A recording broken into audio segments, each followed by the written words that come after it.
عمران خان صاحب کا جیل کے اندر سے ایک معافی نامہ منظر عام پہ آیا ہے۔ اس معافی نامے کے اندر کیا لکھا گیا ہے؟ 4 ماہ میاں عباد فاروق صاحب کی گرفتاری کو ہو جاتے ہیں۔ میاں عمار جو ہے، جو میاں عباد فاروق صاحب کا بیٹا ہے، وہ باپ کی جدائی برداشت نہیں کر پاتا۔ کیا بات تھی کہ اسے اپنے پیپر کے اندر پاپا لکھنا پڑا؟ وہ اپنی باپ کی ایک جھلک دیکھنے کے لیے آپ دیدہ تھا کہ کسی طرح میرے باپ کی ایک جھلک دکھ جائے اور میں اپنے والد صاحب کو دیکھ لوں۔ یہ وہ معافی نامہ ہے جو جیل سے عمران خان صاحب نے لکھا اور افواج پاکستان کے لیے لکھا۔ اس معافی نامے کے بعد کیا میاں عباد فاروق کو اس کا بیٹا مل پائے گا جو اپنے باپ کی راہیں تکتا تکتا اس دنیا سے چلا گیا؟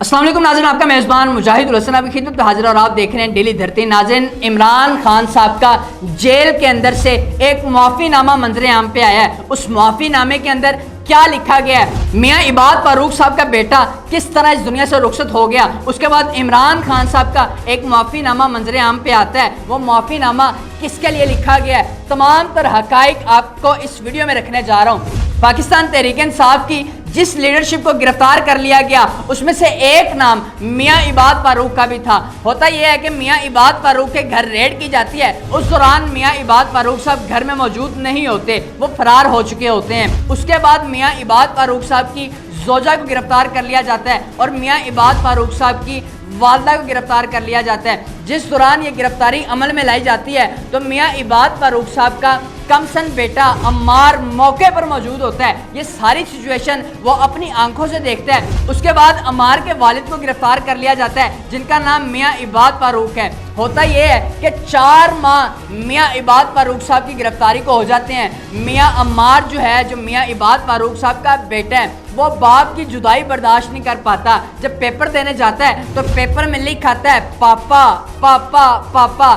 کیا بات تھی کہ اسے اپنے پیپر کے اندر پاپا لکھنا پڑا اور اس قدر اسے باپ کی یاد ستا رہی تھی، اس قدر اسے باپ کی یاد ترسا رہی تھی کہ وہ اپنی باپ کی ایک جھلک دیکھنے کے لیے آپ دیدہ تھا کہ کسی طرح میرے باپ کی ایک جھلک دکھ جائے اور میں اپنے والد صاحب کو دیکھ لوں۔ لیکن ہوتا یہ ہے کہ والد صاحب کا دیدار اسے نہیں کروایا جاتا، والد صاحب کے ساتھ نہیں ملوایا جاتا۔ پھر اس کے بعد وہ اپنا ذہنی توازن کھو بیٹھتا ہے۔ پھر اسے اتفاق ہاسپٹل میں ایڈمٹ کروایا جاتا ہے، جہاں پہ اس کے بعد میاں عباد فاروق صاحب کے بھائی کے انٹرویوز وائرل ہوتے ہیں جن میں وہ بتاتے ہیں کہ پاکستان تحریک انصاف کا ساتھ دینا ہمیں اتنا مہنگا پڑ گیا کہ ہمارا جو بیٹا ہے، میاں عباد فاروق صاحب کا بیٹا ہے، وہ ذہنی توازن کھو بیٹھتا ہے۔ اس کے بعد ہسپتال والے میاں عباد فاروق صاحب کے بیٹے کو چھٹی دے دیتے ہیں اور کہتے ہیں کہ انہیں گھر لے جاؤ۔ اس کے بعد میاں عباد فاروق صاحب کے بیٹے کو کوئی بھی ہاسپٹل لینے کے لیے تیار نہیں ہوتا، کرا کے اسے چلڈرن ہاسپٹل میں داخل کروایا جاتا ہے، جہاں پہ وہ باپ کی جدائی نہ برداشت کرتا ہوا اس دنیا سے رحلت کر جاتا ہے۔ اس کے بعد ہوتا یہ ہے کہ عمران خان صاحب کا جیل کے اندر سے ایک معافی نامہ آتا ہے جو افواج پاکستان کے لیے اور پوری قوم کے لیے ہوتا ہے۔ وہ معافی نامہ آپ میرے ہاتھ میں دیکھ رہے ہیں، یہ وہ معافی نامہ ہے جو جیل سے عمران خان صاحب نے لکھا اور افواج پاکستان کے لیے لکھا۔ یہ عمران خان صاحب نے پوری قوم کے لیے لکھا۔ عمران خان صاحب لکھتے ہیں کہ پارٹی رہنما عباد فاروق کے کمسن بیٹے کی رحلت کا سن کر دل مغموم ہو گیا ہے، میں اہل خانہ کے دکھ میں برابر کا شریک ہوں۔ اس کے بعد عمران خان صاحب کہتے ہیں اللہ انہیں صبر عطا فرمائے۔ پھر عمران خان صاحب لکھتے ہیں کہ 9 مئی کے واقعے کے بعد تحریک انصاف کے سینئر ممبران سمیت بڑی تعداد میں کارکنان بھی جیلوں میں ہیں۔